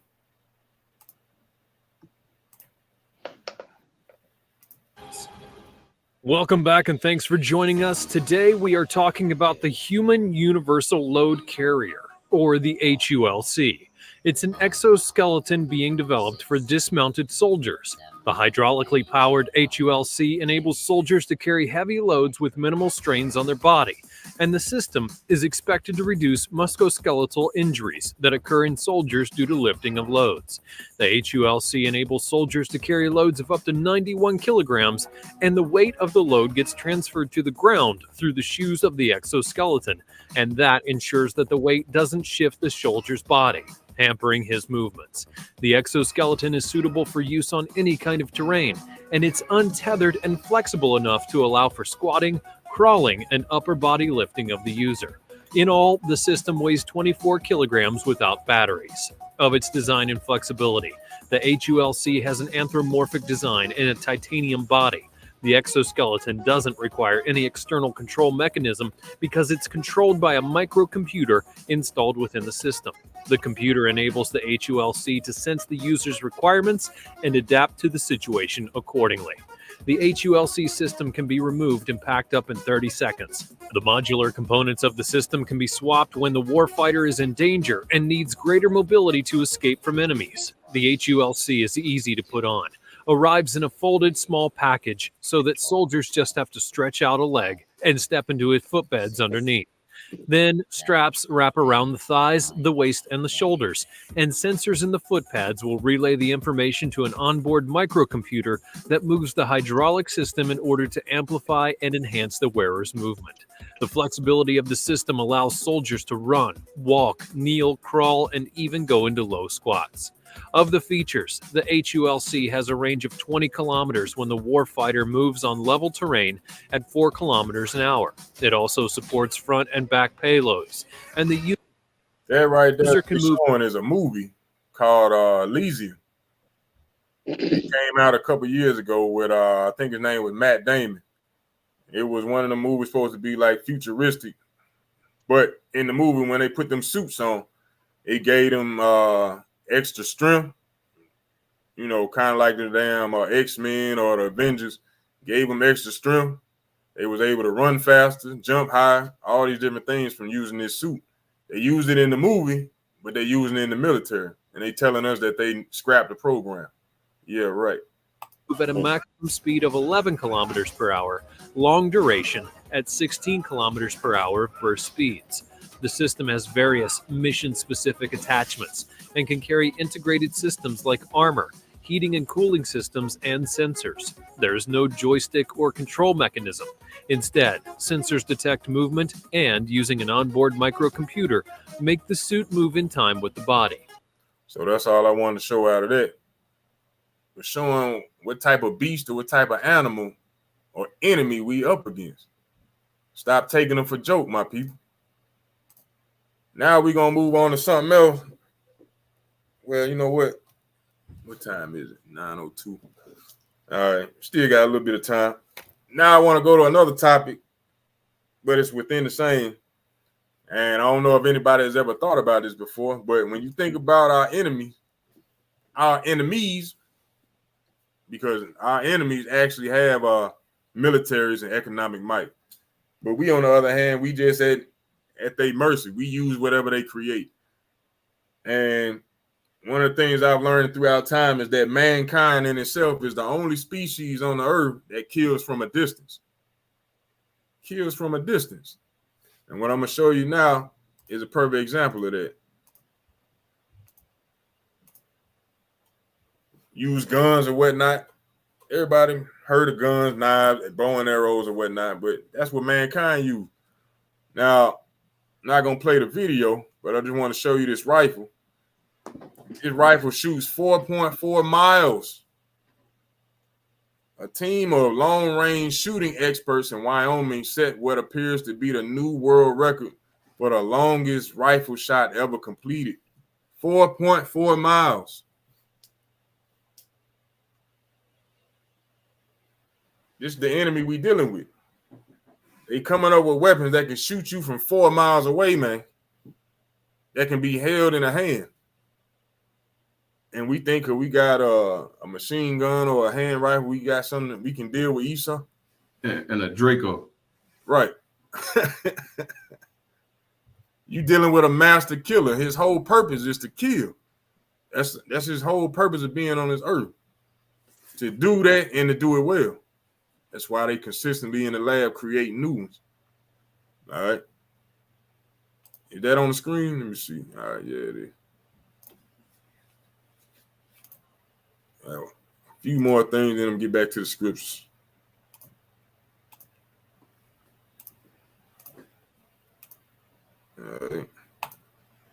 Once again, like I said, these individuals kill from a distance.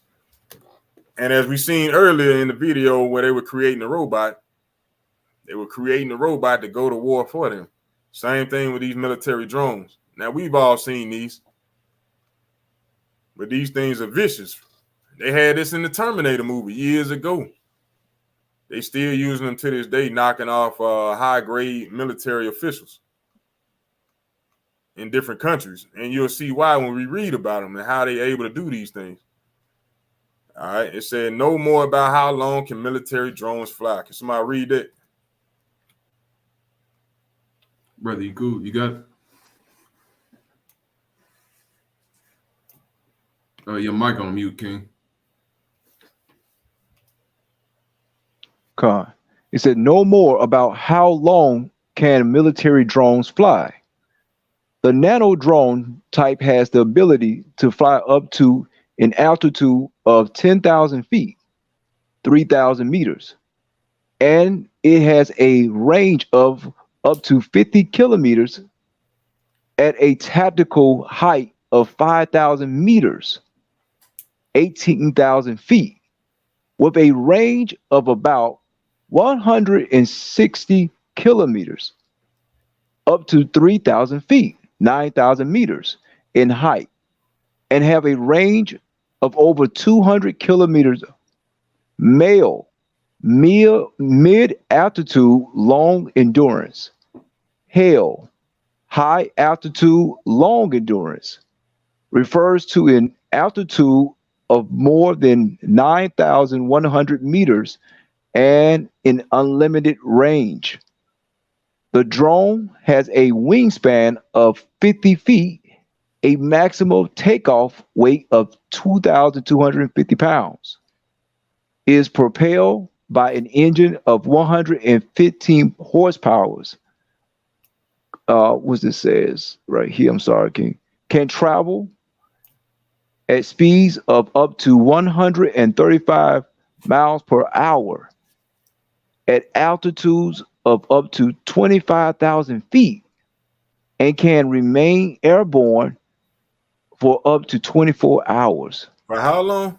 24 hours. So you got a drone that can stay in the air flying around for 24 hours, a whole damn day. Man. Think about that. A whole day. Man. Flying around at 135 miles per hour, ready to drop bombs and shoot whatever.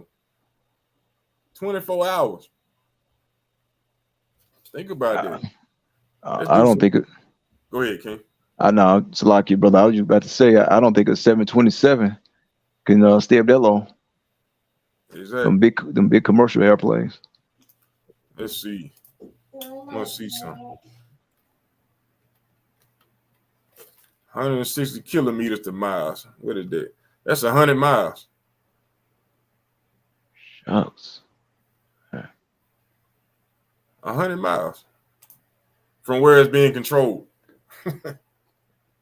So you can damn near be in another city flying this damn drone, and it can stay in the air for 24 hours, circling up in the air. You won't even know it's there. Mm-hmm. This is the animal that we're dealing with. And we think our pistols got something to do with Esau. To mind right, Jake, Israel, realize where your strength relies in the Lord. We are not equipped to deal with them. Not that they're stronger than us, but they got more military might. They were blessed with the sword. All right. We already know about the other thing I'm about to show you. What is that? The nuke. You see that? Typed in 100 megaton nuke blast. What's the blast radius? Let me see. How far would a 100 megaton bomb reach? Over 20 miles. Over 20 miles. One of them bombs drop. That explosion gonna spread for 20 miles. Shucks. Destroying everything for 20 miles. And that's just from the blast. That ain't including what's gonna happen after the with the radiation and all that spreading through the air, damaging everything, the water system, the electricity, what they call them, EMP. When it hit, it's gonna destroy 20 miles worth of damage. That's just 100 megaton. And that's 20 miles in all four directions. Right. So just imagine one of them dropped in Birmingham. Think about that.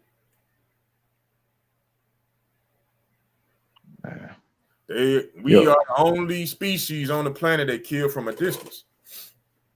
Right. And they doing it at an all-time high of wickedness.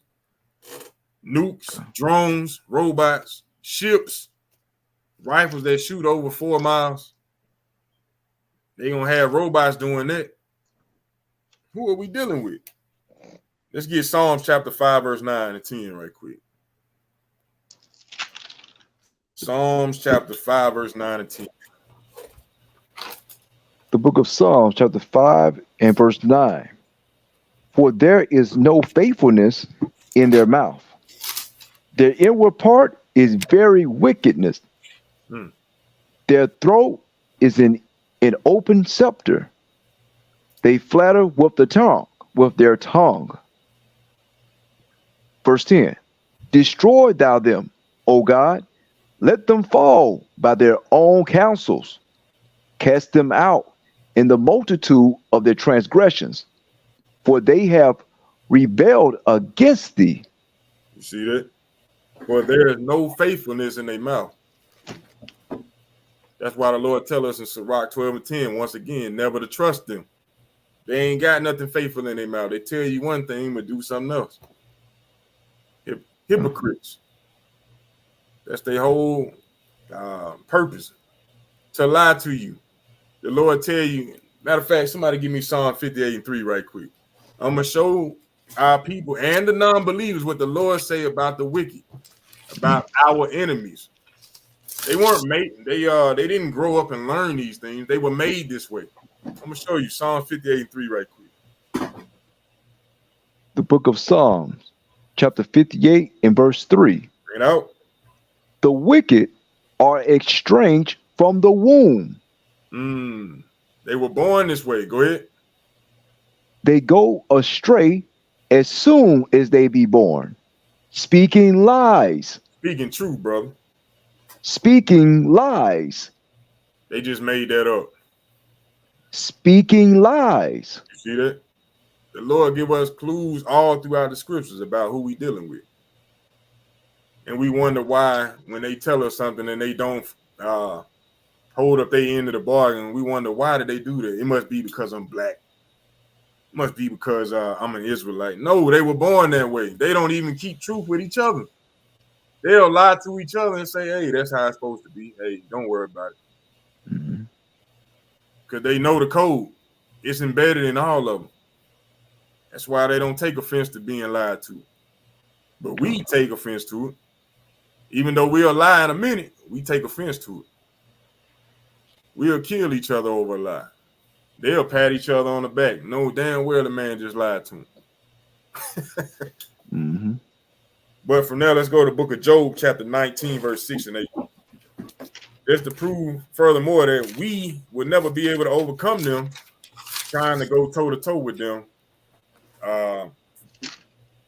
with weapons. I put it that way.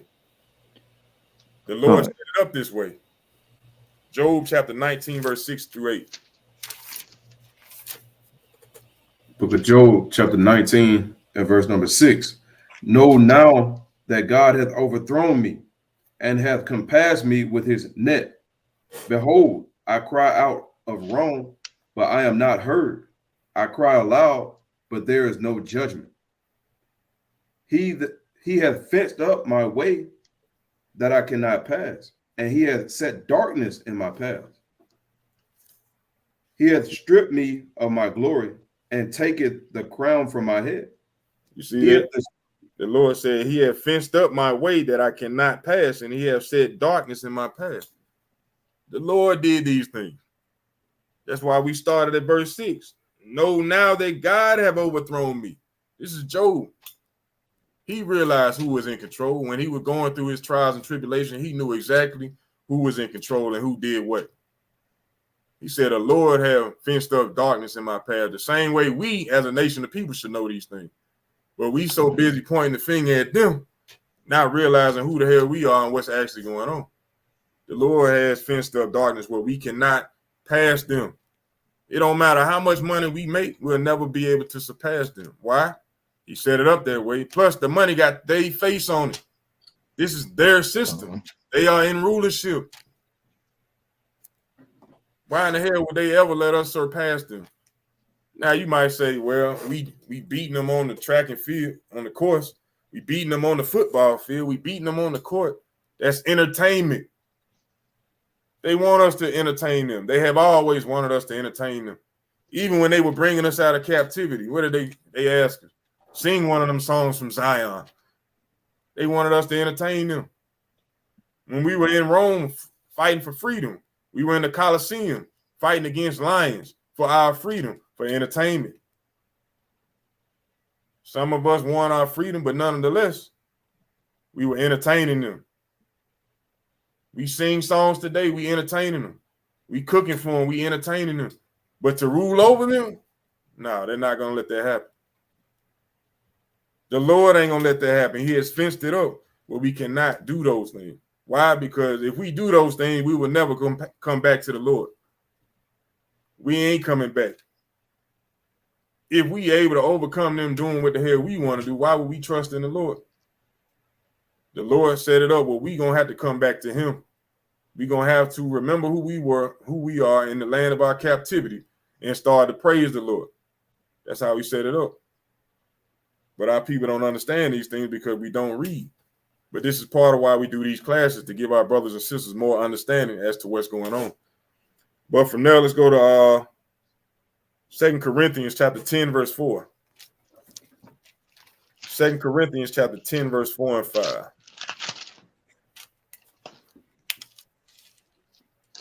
The book of 2 Corinthians chapter 10 and verse 4. Start at verse 3, King. Verse 3. For though we walk in the flesh, we do not war after the flesh. Read. For the weapons of our warfare are not carnal, but mighty through God to the pulling down of strongholds. So our weapons They can't compare to Esau. What weapons we use were created by Esau. And like the brother said in that TikTok video, our weapons are the knockoff. Yeah, they'll get the job done. They'll protect you, get somebody off of you. But how long will that last? The Lord set it up this way. It said, our weapons of warfare are not carnal. We're not going to win that battle. We're not going to win it in the physical. Yeah, we'll put hands on them. But when they start bringing out them tanks, them drones, them robots, hey, it's over for it. Or like the brother said earlier, just turn the water off. It's over. Shut down the grocery store. But mighty through God to pulling down of strongholds. So we got to pull down these strongholds that plague and hold our people captive here in the land of captivity. Read on. Verse 5, casting down imaginations and every high thing that exalted itself against the knowledge of God, and bringing into captivity every thought to the obedience of Yahushua Christ. That's right. So we got to cast down all the lies and expose this damn devil for who he is. We can't be trying to shake his hand and be his damn best friend while he cutting our backs out. The Lord tell us if it be possible to live peaceably with all men.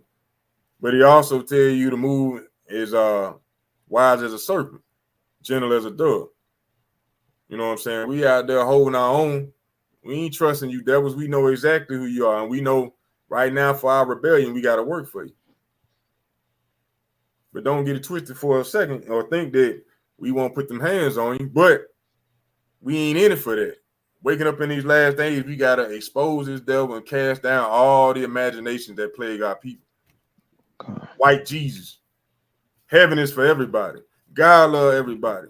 Everybody can get the kingdom. We got to cast all that down. That Jesus ain't got no color. Color doesn't matter. Love is blind. We got to cast all that down. John 3:16. We got to cast all those lies down and bring them into the obedience under Yahushua HaMashiach. Bring our brothers and sisters back home. Go get them out of captivity. That's our whole purpose, our whole being in these last days to wake our people up. But from now, let's go to Romans chapter 12, verse 19. Because, realizing when you wake up into this truth, a lot of our people, they get pissed off to the point where they can't stand and look at Esau, or they don't want to continue in this truth because it done pissed them off so much.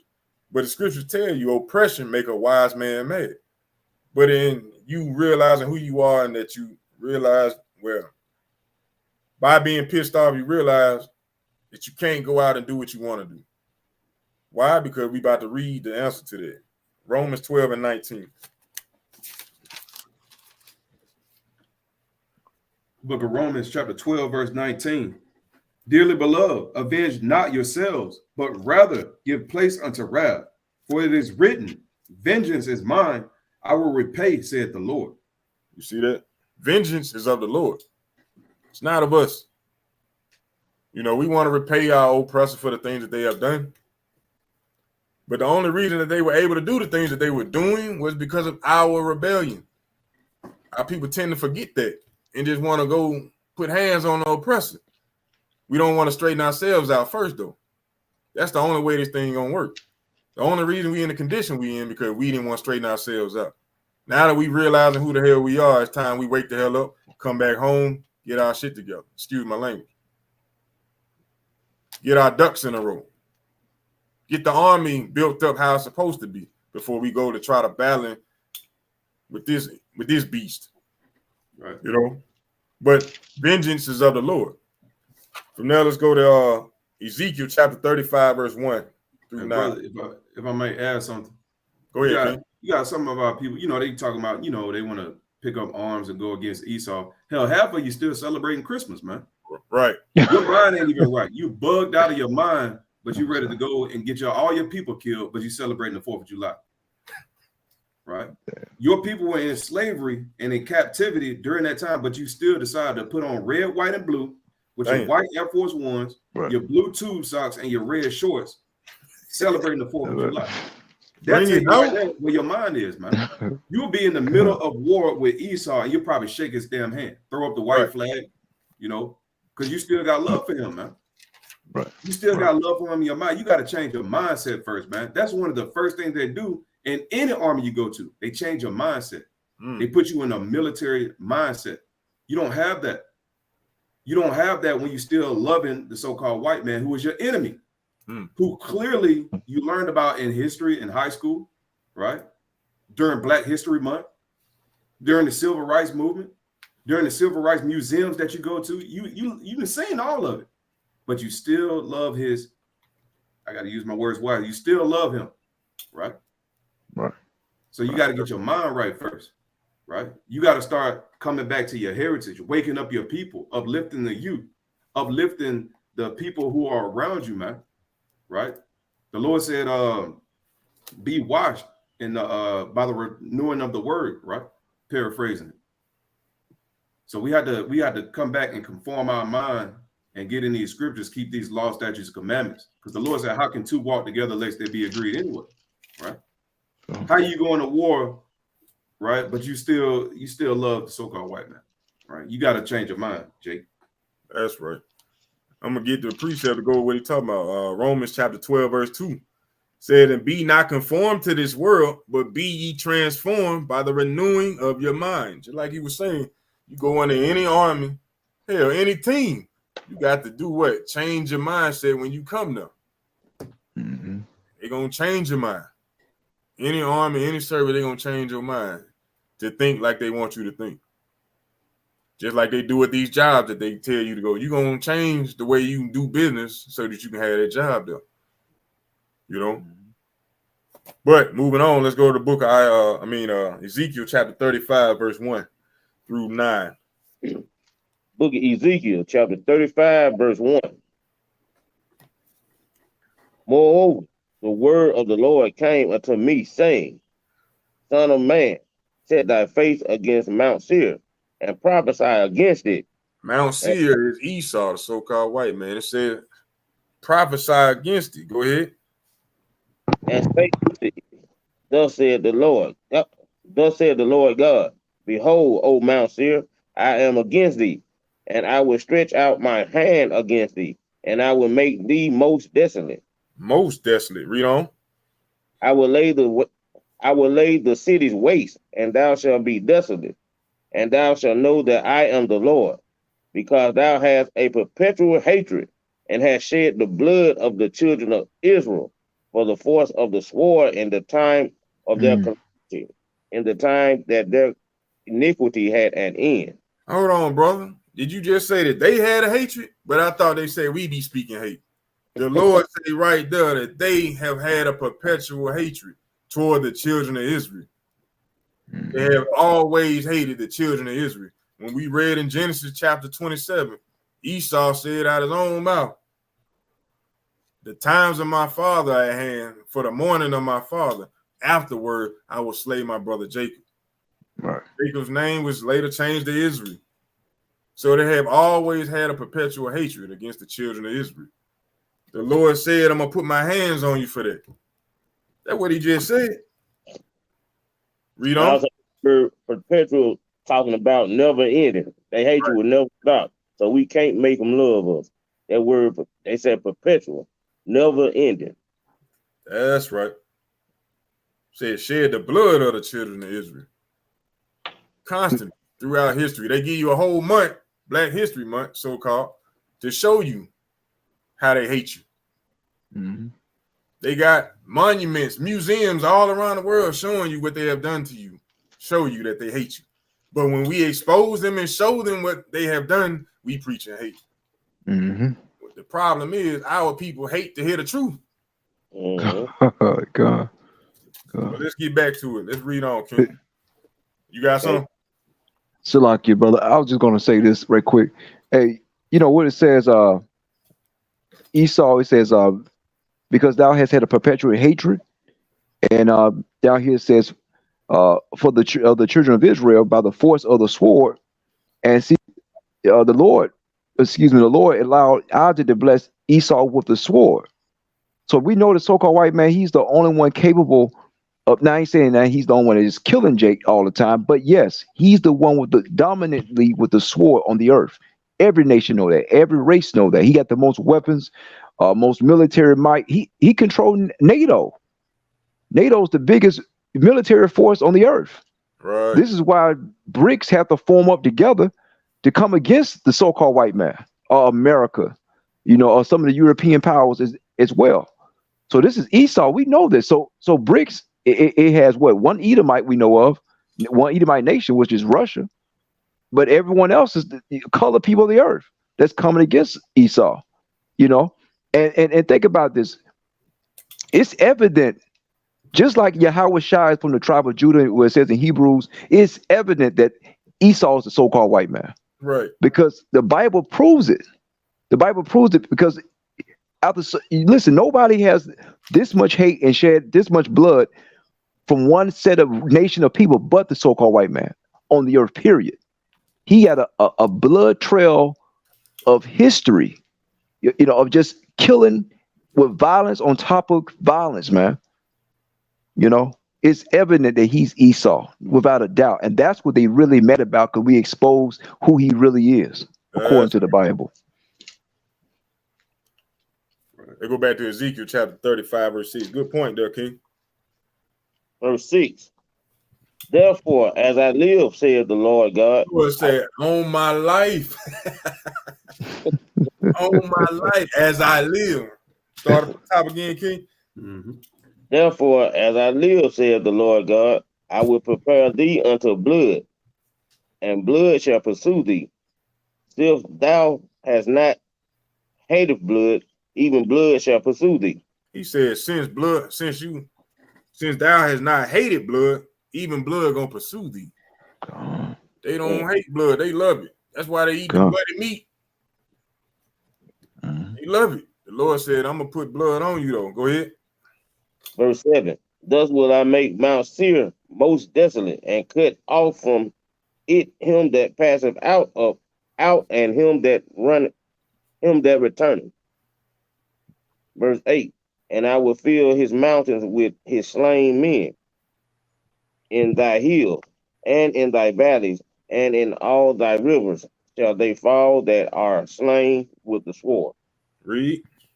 Verse 9. I will make thee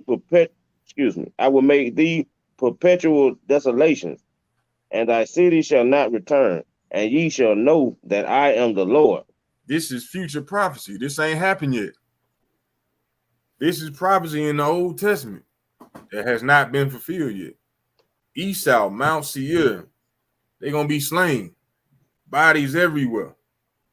In the hills, in the valleys, in the rivers. Slain by the sword. I will make thee perpetual, like the brother brought out earlier, ongoing, forever, desolation. And thy cities shall not return. That's the end of them. And ye shall know that I am the Lord. What is that talking about right there? That they're going to be punished for the bloodshed that they have done to the children of Israel. From there, let's go to Ezekiel chapter 25, 14. We almost out of here. We almost out. Ezekiel 25 and 14. The Lord willing, this class been edifying to our brothers and sisters and motivating at the same time. Ezekiel 25. Go ahead, King. Book of Ezekiel chapter 25, verse 14. And I will lay my vengeance upon Edom by the hand. Yes, sir. And I will lay my vengeance upon Edom by the hand of my people Israel. And they shall do in Edom according to mine anger and according to my fury, and they shall know my vengeance, saith the Lord God. So what are we learning right there? Esau, Edom, Idumea, Mount Seir, they're going to be punished for the bloodshed. Vengeance is of the Lord. But who going to do that vengeance, though? The Lord said he going to use his people, the children of Israel, to punish them. That's what the saints are patiently waiting for. One of the things that we waiting on, to lay vengeance on them. Let's go to Deuteronomy chapter 30, verse 1 through 7. Deuteronomy chapter 30, verse 1 through 7. The book of Deuteronomy, chapter 30 and verse number 1.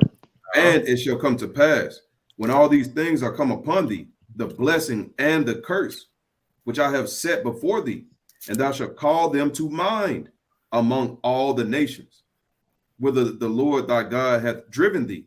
You see that? When these things happen, the blessing and the curse, then we're going to have to call to remembrance in front of these other nations. In front of these other nations, not to be bashful, passive, or give them a pass. No, we're going to call to remembrance the things that the Lord have done to us and for us in front of these other nations. Go ahead. Verse 2. And thou shalt return unto the Lord thy God, and thou shalt obey his voice according to all that I command thee this day, thou and thy children, with all thy heart and with all thy soul. So we got to return to the Lord. Return to doing what? Keeping these commandments. Return from being an African American to being an Israelite. From being a Latino or a Hispanic to being an Israelite. Go ahead. That then the Lord thy God will turn thy captivity and have compassion upon thee, and will return and gather thee from all nations, whither the Lord thy God hath scattered thee. So then he gonna come to redeem us, to gather us from all the lands and nations, excuse me, where we have been scattered. Go ahead. If any of thine be driven out unto the uttermost parts of heaven, from thence will the Lord thy God gather thee, and from thence will he fetch thee. So it ain't nowhere that we can be on the earth where we can't be scooped back up, beamed back up, so to speak. Go ahead. And the Lord thy God will bring thee into the land which thy fathers possessed, and thou shalt possess it, and he will do thee good and multiply thee above thy fathers. Now, how do people, period, who read the Bible skip over this and say that he love everybody, he for everybody? He said he's going to grab the children of Israel and put them back in their land. How is he for everybody? We're going to see if he's talking to everybody. We're going to keep reading. Let's go. And the Lord thy God will circumcise thine heart and the heart of thy seed, to love the Lord thy God with all thine heart and with all thy soul, that thou mayest live. Read. And the Lord thy God will put all these curses. All these what? All these curses. Upon thine enemies. Upon who? Upon thine enemies. Upon thine enemies. I thought he loved everybody. Upon thine enemies, and on them that hate thee, which persecuted thee. You see that? So how in the hell is the Lord for everybody? How did he love everybody? How is the Bible for everybody? How is the kingdom of heaven for everybody? We just read it in the Old Testament.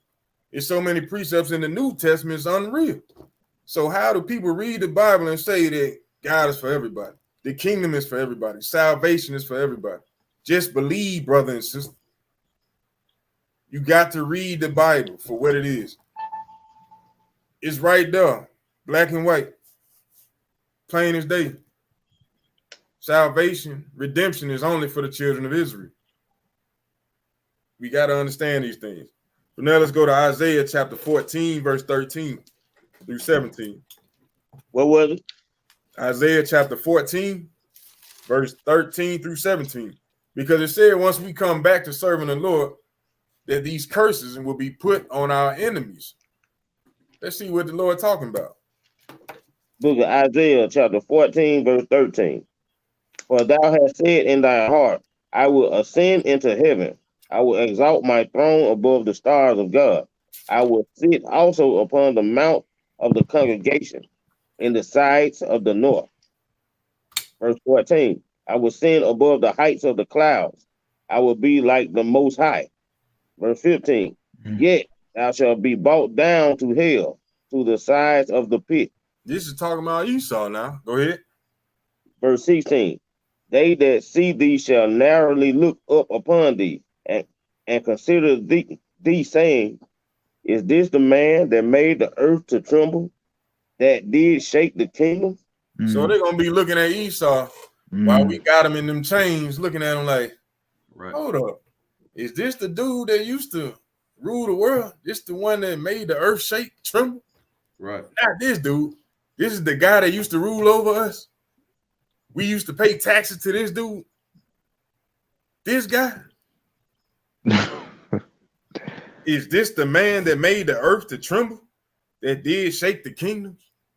That's how they're going to be looking at him. He's going to become a proverb and a byword and an astonishment. Those curses going to flip back on them. Everybody going to be looking at him, especially us, but the other nations as well. They're going to be looking like, damn, man, we used to fear this guy. This guy had the whole world under subjection. Everybody had to submit to his will. Was So this like guy trying to give us the jab? Right. Right. Made us had to put on damn mask. Right. It's gonna be a guy that look like Doogie Howser and look like Bill Gates. Damn. Is this the guy who made the earth tremble? 17. Yes, sir. Verse 17. That made the world as a wilderness and destroyed the cities thereof, that opened not the house of his prisoners. Is this the guy that destroyed everything? That had our people locked up? Made the whole world a prison? Is this him? This is a perfect example of how them curses gonna flip. I'm gonna show you how this curse was put on us. Let's go to Deuteronomy 28:37 right quick. Just to show you that this was a curse that was put on us first. And we just read how it's gonna flip. So we got to read the other side of it, how it was applied to us. Deuteronomy 28:37. The book of Deuteronomy. You got it, bro. The book of Deuteronomy, chapter 28, and verse 37.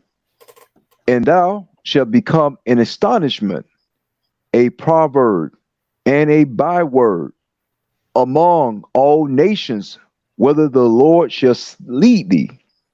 That was one of the curses applied to the Israelites for being rebellious, not keeping the commandments.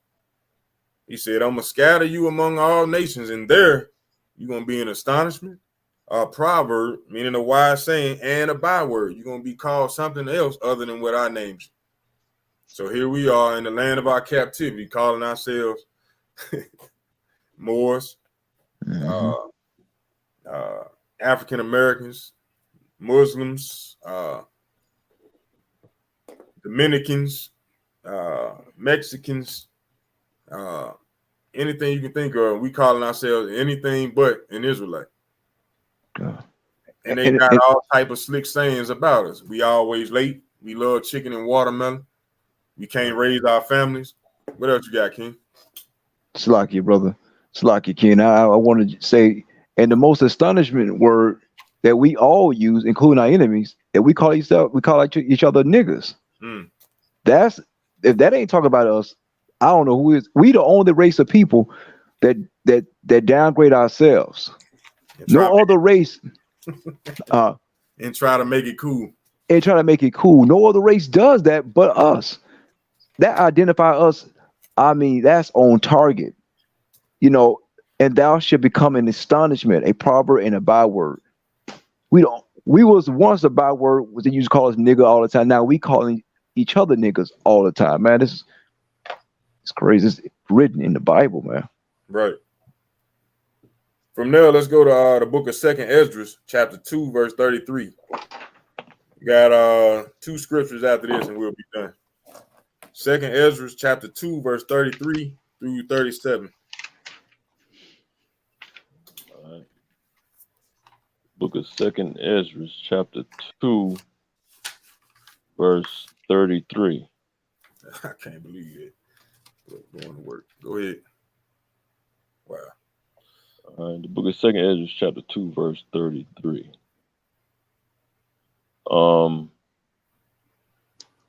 I, Esdras, received a charge of the Lord upon the Mount Oreb, that I should go into Israel. But when I came unto them, they set me at naught, and despised the commandment of the Lord. And therefore I say unto you, O ye heathen, that hear and understand. Look for your shepherd, he shall give you everlasting rest, for he is nigh at hand, that shall come in the end of the world. Now, he ain't talking to the other nations right here. He talking to our people. Because when we read in 33, he said, and despite I came to them. Matter of fact, let me read it again. It said, I, Ezra, received the charge of the Lord upon the Mount Oreb, that I should go unto Israel. But when I came unto them, they set me at naught and despised the commandment of the Lord. So we're talking to the children of Israel right here. Then 34, it said, and therefore I say unto you, O ye heathen. See that? He's showing you that when we don't want to keep the commandments, we got a heathen mindset. We are just like them when we say the hell with keeping the commandments. That's what he proved right there. Go ahead. Oh, another thing. He said, look for your shepherd. He shall give you everlasting rest. For he is nigh at hand, that shall come in the end of the world. So for those Old Testament Israelites, you got to explain that. If you don't believe in Yahushua, explain that. Who gonna give you everlasting rest? Who coming? He been prophesied since Genesis. Who coming to give you rest? That's another story. Let's keep reading though. Verse 35. Verse 35. Be ready to the reward of the kingdom, for the everlasting light shall shine upon you forevermore.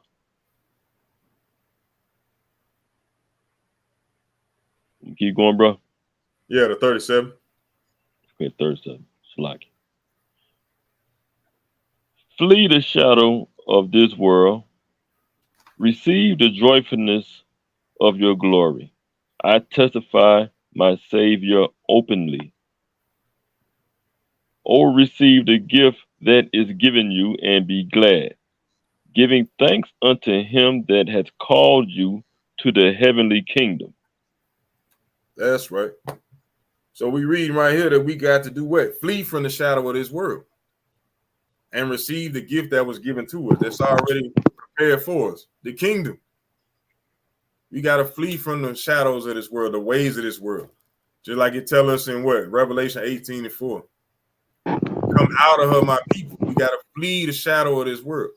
Stop following behind our enemy, our oppressors.